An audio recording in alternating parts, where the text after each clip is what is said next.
Hello दोस्तों, आपका स्वागत है आपका अपना यूट्यूब चैनल WR स्टडी पर। आज हम देखेंगे कि जो नॉन परफेक्ट स्क्वायर नंबर होता है उसका वर्गमूल हम लोग कैसे निकालते हैं। जो परफेक्ट नंबर स्क्वायर है उसका वर्गमूल हम निकालने का तरीका हम सीख गए हैं, उसका ट्रिक हम लोग सीख गए हैं। लेकिन जो नॉन परफेक्ट स्क्वायर नंबर है, जैसे 11 हो गया, आपको 7 हो गया, आपको 15 हो गया, इसका जो है कि वर्गमूल हम लोग कैसे निकालते हैं, इस ट्रिक के माध्यम से हम यह सीखने वाले हैं। जैसे जो हम मान लीजिए कि ये 9 है, तो 9 का वर्गमूल तो हम जानते हैं 3 होता है। 16 का वर्गमूल हम जानते हैं, 16 का वर्गमूल कितना होता है, 4 होता है। 25 का वर्गमूल हम जानते हैं, आपको 5 होता है। 36 का वर्गमूल हम जानते हैं, ये 6 होता है। दोस्तों, जो नॉन परफेक्ट स्क्वायर नंबर है उसका वर्गमूल निकालने के लिए हमको जो परफेक्ट स्क्वायर नंबर है उसका वर्गमूल हमको जानना होगा। तो हम जानते हैं कि इतना होता है, हर आदमी तो इतना जानता ही है। लेकिन अब जो नॉन परफेक्ट स्क्वायर नंबर है उसका वर्गमूल निकालते हैं। जैसे 7 का हम वर्गमूल निकालेंगे। 7 का हम जानते हैं दोस्तों कि इसके आसपास जो है कि जो नंबर हम यही देखना है, पता लगाना है कि जो इसके आसपास कौन सा परफेक्ट स्क्वायर नंबर है जिसका वर्गमूल परफेक्ट स्क्वायर होना चाहिए। जैसे यहाँ पे 9 है, इसके नज़दीक में 9 है, तो हम क्या करेंगे, इसका वर्गमूल निकालने के लिए हम पहले 9 को लिखेंगे। 9 को लिखने का तरीका ये है कि 9 का स्क्वायर ले लिए, 9 का वर्गमूल ले लिए, उसके बाद में हम इसमें से कितना कम है ये देखेंगे। तो 9 से 2 कम ये है, तो 2 कम है तो 2 इसमें से घटा देंगे। हालांकि ये लिखने का तरीका नहीं है, ये गलत है, ऐसा नहीं होगा। रूल के हिसाब से देखेंगे तो ऐसा नहीं होगा, लेकिन इस वर्गमूल को निकालने का ये ट्रिक का ये अच्छा तरीका है, इससे हम आसानी से निकाल सकते हैं। तो ये 9 का अब लिखेंगे, ये 9 का वर्गमूल कितना हो जाएगा, तो 3 हो जाएगा। अब -2, अब बट्टा में लिखना है इसका दुगुना, ये 3 का दुगुना हम लिखेंगे यहाँ पे, तो 3 दूना 6, यहाँ पे 6 हो जाएगा। 2 से कटेगा तो 2 तिहाई 6 हो जाएगा, 3 तिहाई 9 और 9 - 1 इक्वल टू 8, 8/3। 8/3 हम भाग लगाएंगे, तो भाग लगाएंगे तो कितना हो जाएगा, 3 दूनी 6, आप पॉइंट देंगे, फिर 2, 3 6 18, और फिर 2, 3 6 18, इतना नंबर।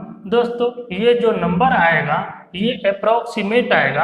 आप कैलकुलेटर से इसको कैलकुलेट कीजिएगा तो ये अप्रोक्सीमेट आएगा, परफेक्ट नहीं आएगा। चूंकि परफेक्ट नंबर तो है नहीं, तो परफेक्ट नहीं आएगा, ये आएगा अप्रोक्सीमेट। हो सकता है ये कम ज़्यादा पॉइंट के बाद में, मतलब एक डिजिट कहीं मिल सकता है, कहीं 2 डिजिट मिल सकता है, कहीं तीनों डिजिट मिलेगा, लेकिन ये अप्रोक्सीमेट है, कोई ज़रूरी नहीं है कि पॉइंट के बाद में नंबर मिल जाए, लेकिन अप्रोक्सीमेट जरूर रहेगा। अब इसी तरह दोस्तों हम 11 का देखते हैं। 11 का वर्गमूल निकालेंगे। 11 का वर्गमूल, 11 का हम देखेंगे कि कौन सा इसके आसपास में कौन सा परफेक्ट नंबर है।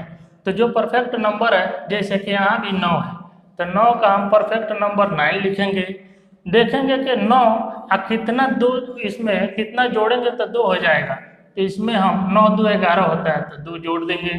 तो हम 2 जोड़ दिए, इसमें 2 जोड़ने के बाद में इसका तो 9 इस 9 का वर्गमूल हो जाएगा 3, आप प्लस ये 2, आप बटे इसका 2 गुना लिखेंगे तो 3 दूनी 6, ये 2 से कटेगा तो 2 तिहाई 6 हो जाएगा, 2 तिहाई 6 और 2 एकम 2 हो जाएगा, 3 तिहाई 9 और 9 प्लस 1 इक्वल टू 10, 10/3।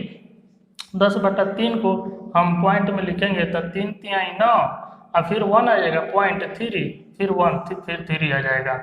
ये दोस्तों अप्रोक्सीमेट आएगा, परफेक्ट नहीं आएगा इसका वैल्यू। ठीक है दोस्तों, हम आगे देखते हैं। जैसे हम मान लीजिए कि हम देखेंगे 12 का देखेंगे, तो 12 का परफेक्ट स्क्वायर देखेंगे। 12 का वर्गमूल देखेंगे, वर्गमूल निकालेंगे तो 12 का वर्गमूल हो जाएगा, इसके ये भी 9 से निकल जाएगा और 16 से भी निकलेगा, आगे वाले से भी निकल जाएगा और पीछे वाले से भी निकल जाएगा। ये 9 से भी निकाल सकते हैं, 16 से भी निकाल सकते हैं। ये 16 से जब हम निकालेंगे तो 16, ये 16 हो जाएगा इसका वर्गमूल। अब देखेंगे कि इसका कितना कम है, तो 16 और 12 का डिफरेंस कितना है, तो 4 है। 4 है, यानी कि 4 और 2 6 होता है, मतलब 4 है इसका, तो 4 हो गया। ये 4 कम मतलब 12 हो जाएगा। ले अब उसके बाद में ये 4 हो गया, इसका जो है कि वर्गमूल 4 हो गया। अब माइनस जो है कि ये 4 अब बट्टे में इसका दोगुना, तो 4 दूनी 8। ये 4 से 2 से कट जाएगा, 4 से 2 से कट जाएगा, ये बराबर हो जाएगा 4।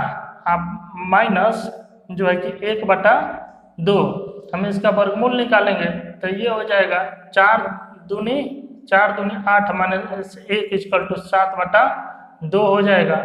इसको हम पॉइंट में लिखेंगे तो ये पॉइंट में हो जाएगा 2 तिहाई 6, 2 तिहाई 6, और उसके बाद 0.1 और 10 हो जाएगा, तो 2 × 10 हो जाएगा।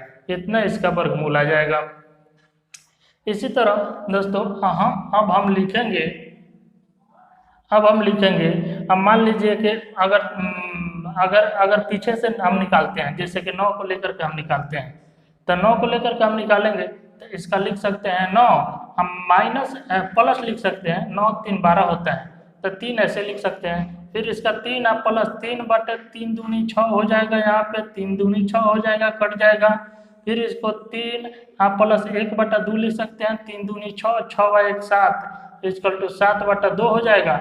हमको इतना ही आ गया 7/2 या 7/2 हो जाएगा। देखिए 7/2 था यहाँ पे, तो 7/2 मतलब ये 3.5 यहाँ भी आएगा। दोस्तों इसी तरह हम आगे देखेंगे। आगे मान लीजिए कि हमको 17 का वर्गमूल निकालना है, तो 17 का वर्गमूल निकालने के लिए क्या करेंगे, परफेक्ट स्क्वायर नंबर इसके आसपास कौन है, तो 16 है, एकदम आसपास है इसका।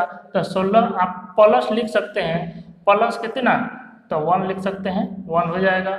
हम इसको 16 का 4 लिख सकते हैं, प्लस 1/4 दूनी 8। अब इसका निकल 8 चौका 32, 32 प्लस 1 इक्वल टू 33, 33/8 लिख सकते हैं। इसको पॉइंट में जब लिखेंगे हम तो 8 चौका 32 हो जाएगा, आप पॉइंट हो जाएगा, 1 हो गया, 1 हो गया, उसके बाद में 2 हो गया, 8 दूनी 16 हो जाएगा।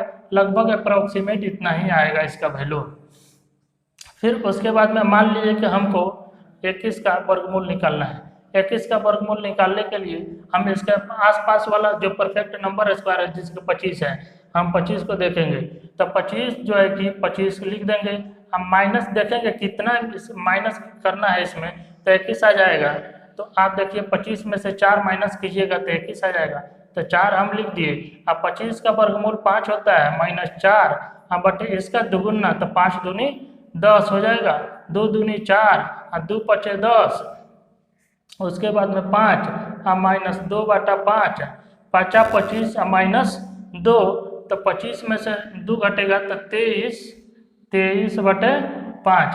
हम पॉइंट में लिखेंगे तो 5 चौका 20, 5 चौका 20 आप पॉइंट हो जाएगा, 5 चौका 20, 3 नीचे आया, अब पॉइंट 30 हो गया, 5 छक 30 हो जाएगा।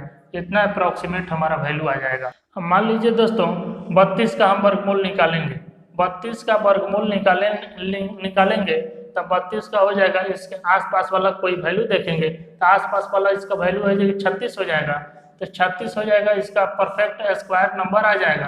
तो 36 में से कितना घटा देना है, तो 36 में से कितना घटेगा तो 32 आएगा, तो 4 घटेगा तो 32 आ जाएगा, 4 लिख देंगे। और 6 इसका हो जाएगा वर्गमूल, 36 का वर्गमूल 6 आ जाएगा, तो 6 -4 निकले 4 बटे इसका दुगुना, तो 6 दूना 12 हो जाएगा, 4 से कटेगा, 4 × 12 होता है, और 6 -1/3 हो जाएगा।